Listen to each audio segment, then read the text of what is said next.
Welcome to the Adrienne Ross Show, where sports and culture connect. I had an interesting experience last night.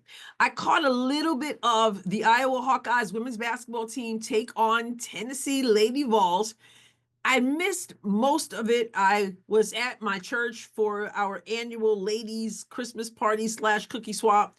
I was just glad to get home and catch a little bit of it. When I got home, there was about 5 minutes, less than 5 minutes in the fourth quarter.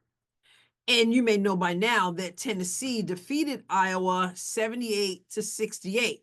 It wasn't that far apart. If you saw the game, even at the end of the game, it was closer than that at the end. When I came home, it was Iowa up 2. Lucy Olsen, the new point guard, number 33, was doing her thing. She had some moves there. I thought, all right, Lucy, I see you. And then it was like a switch, and Tennessee took over and came out on top. Now, what's the interesting thing about that? The interesting thing about it is that if you know me, you know how much I love the Tennessee Lady Vols. You know how much, in particular, I loved and will always love Coach Pat Summitt, who passed away. If you know women's basketball, you know that Coach Summitt and Coach Gino Auriemma had a long-standing rivalry. It was the stuff basketball was made of back in the day, and then Coach Summitt ended up with early onset dementia, and really Tennessee hasn't been the same since. And so I have not been really dialed in. I have not been dialed into Tennessee, but back in the day, oh my goodness. And I still can't help but want Tennessee to do well. It just has never been the same. Well, the interesting thing about it is that I found myself in a situation where I'm looking at Iowa. Many people have our eyes on Iowa. We're cheering Iowa on. We love Lisa Bluter. We love Jan Jensen, who's taken over for the retired Lisa Bluter. And we just want to see this team continue to go far. But they're up against my Lady Vols. And so I come into the game, and it was sort of weird because I found myself, I didn't plan it, didn't expect it, but I found myself low-key wanting Iowa to do well. It was sort of like I just I looked at myself internally and was like, oh my goodness, I'm pulling for Iowa against my Lady Vols now. I want my Lady Vols to do well. But it was just a situation I found myself in, and I had to label it. It is the Caitlin Clark effect. It really is. To put this in perspective, I got to show you. Okay, I got some stuff over here. I'm going to show you. Right here, this is the only Iowa anything I own, okay? Because I'm new to cheering on Iowa. That's the only Iowa thing I own. Now, let me show you my Tennessee stuff, okay? Well, here's a zip-up hoodie, Tennessee. I'm just going to throw this over here. Here is long sleeve tee, Tennessee. You guys have seen me wear some of this stuff. Here is shirt, Tennessee. Here is a vest, Tennessee, my best. Here is my comfy sweatshirt, crew neck, Tennessee. Here is a hat, okay? Tennessee. I love Tennessee. Oh, and I almost forgot the orange sneakers to match all of the orange Tennessee gear. Yeah. And I already showed you one Iowa thing I own. And yet I was watching this game, and I found myself wanting Iowa to do well, wanting them not to lose their undefeated status. And then Tennessee, of course, was undefeated. I know somebody was going to not be undefeated when the game was over. And I was just surprised to find myself in that situation. Don't get me wrong, I love me some Tennessee, but the Caitlin Clark effect surprised me. I just had to put that out there. I mean, if you never had the honor of watching Coach Summit coach, oh my goodness, I need to do a whole video on how I think the game, the women's college basketball game, would be different if Coach Summit were still with us. But I modeled my coaching style after her. The disciplinarian in her, the passion in her. I even wanted to come to the game looking like, I mean, I wore my suits. Of course, I like to wear suits anyway, but I wore my suits, especially for game. I mean, here I am. This is probably my second year coaching, maybe. Nope, my third year coaching, I think. And I am, I don't know. I couldn't put a leg in that suit anymore. A little bit more weight on the body. But you know, well, you can't really tell well from there. But I wore my suits, my pumps, and I would dream of being able to shadow Coach Summit for a day. Just be in the locker room, be on the court, sit on the bench. I mean, literally, not like, it was a goal of mine. It was, I mean, like literally a dream, like go to sleep and dreaming about being able to shadow her. So much respect for her and all that she brought to the sport. And I found myself low key wanting Iowa to win. Now, Tennessee has a new coach. Caldwell is her name, Kim Caldwell. And I got to tell you, though, as much as, I mean, Iowa lost, so I still felt good because I was kind of low key wanting Iowa to win. And yet I get the best of both worlds, I guess. I get to sort of cheer for Iowa and absolutely loved seeing Tennessee win. But I got to tell you, Tennessee is looking a little bit like Coach Summit would have been like giving the thumbs up and not just the icy stare she was known for. So let me tell you about this player on Tennessee.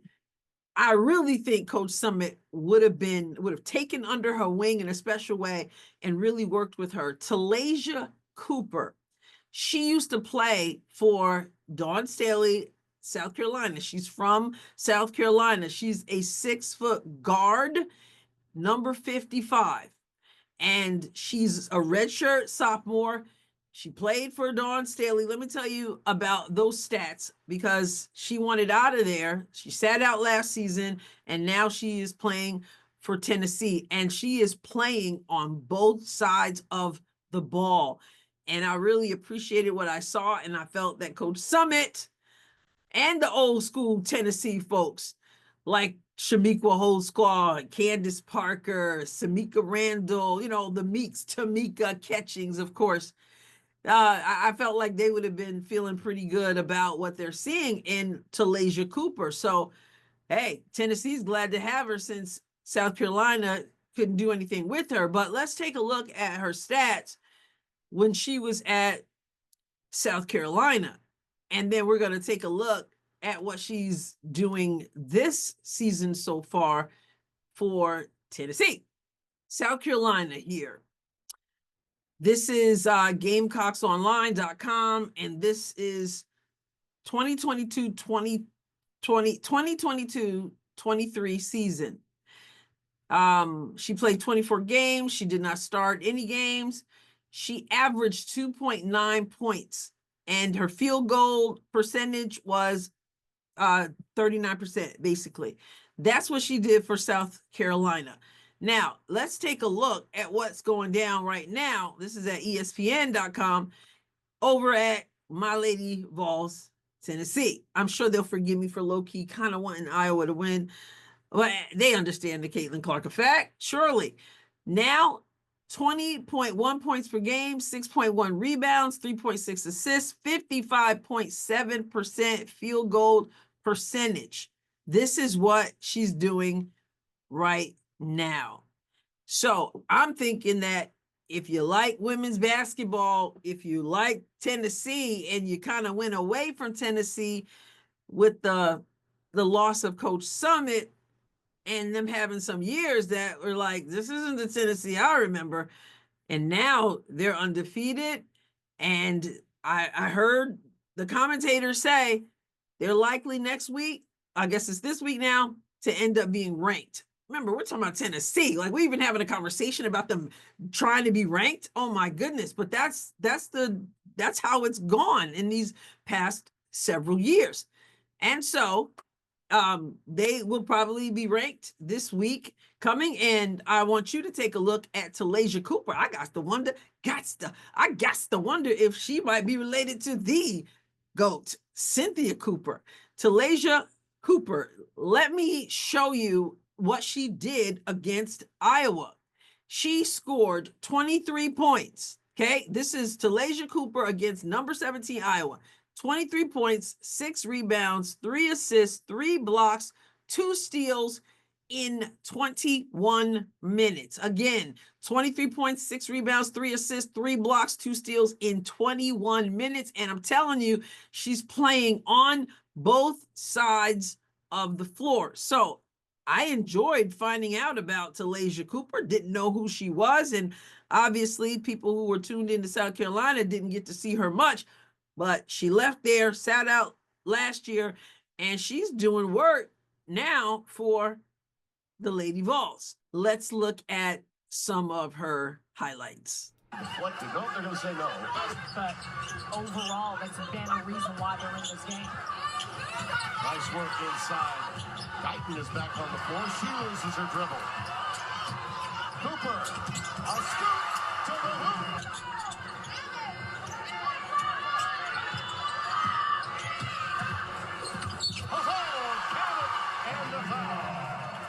Success in this half.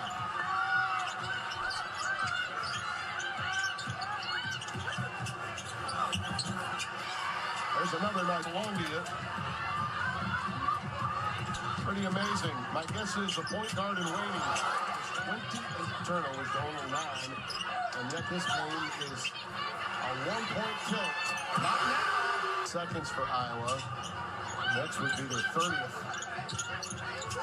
Looking for a stop here, but Cooper is non-stop. She is a special player, and she can Comes Lucy the other way. She needs something quick. And she's rejected by guess who? Like I said, both sides of the floor. Let me tell you what I like about being able to talk about Talasia Cooper or some of these other players who are good players and getting an opportunity to showcase their skills. I'm not hearing with Talasia Cooper, Caitlin Clark, oh, she's not like Caitlin Clark because, she could be better than Caitlin Clark because all of those comparisons that some people are making that just don't make sense really take away from the enjoyment of the game. Ain't nobody comparing Cooper to Caitlin Clark. There's no comparison, and nobody's even saying that. I'm bringing this up to say when we get back to being able to look at individual basketball players as individual basketball players and just enjoying what they bring to the sport, it's going to be a lot more common sense, a lot less just nonsensical talk, and just enjoying people and how they play. Now, there are times when there are comparisons to be made and blah, but all the, Juju, Caitlin Clark, Paige and Kayla, all that, they're seeing it. They're getting it. And then people like Talasia Cooper, they just get to go out and play basketball because there's no comparison and nobody's trying to make that comparison. We need to get back to that with Paige and Juju also. Let them just play their game. Let us critique them on their game and not try to compare them to somebody. Talasia's not in it. Nobody's putting her in the sentence with Caitlin Clark. Okay, Juju, let's do that for Juju. Let's do that for Paige. Okay, I'm not calling Talasia Paige or Juju either. I'm just saying I got to watch a little bit of the game. I got to watch Talasia play, and I like what I see. End of story. That's all there is to it. And I got to admit and confess, I was low-key rooting for Iowa, which is strange for me, but I got to say it. You see it. It's the Caitlin Clark effect. So I'm glad Tennessee won, but I'm sorry Iowa lost, but Iowa's still doing really good things. And that game was closer than it looked, at least the part that I saw. So anyway, if you're inclined to watch Tennessee and root for the Lady Vols, keep your eye open for one, Talasia Cooper, just to enjoy the game. That's all. All right. So I'm going to gather up my Tennessee gear and then my Iowa jersey and going about my business. Listen, if you have not subscribed to the Adrienne Ross Show, where sports and culture connect, be sure to smash that button.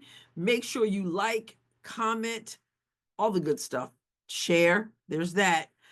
I appreciate it. I'll catch you next time, God willing. God bless you abundantly.